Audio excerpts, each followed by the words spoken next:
What have been the benefits you see that are unique to sharing LSVT specific goals across speech, physical, and occupational therapy?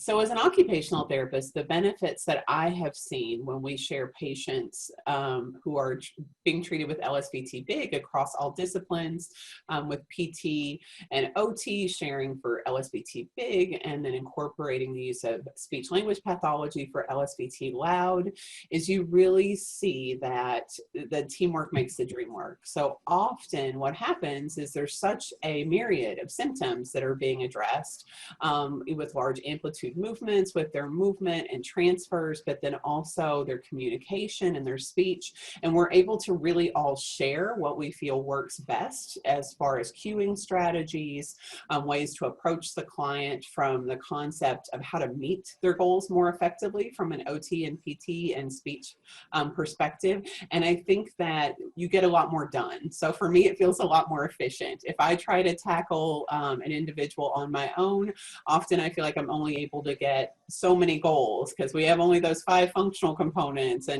But when you add speech language pathology in, and then also even just the different viewpoint of a physical therapist, you see a different dynamic come through, and those goals are addressed in a different way. The cueing becomes different. The interaction with the care partner becomes more dynamic and multimodal. So I really have the privilege of working with both a PT and an OT, and we do share our patients, and we also share our goals with each other so that we're on the same page.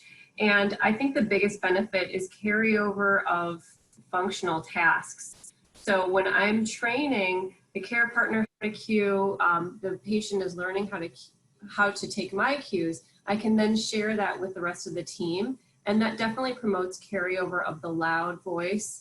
And it's such a simple cue loud that as I can train my OT and PT colleagues on when to cue and how to do that, and it's very easy to do, and we're all saying the same simple word over and over.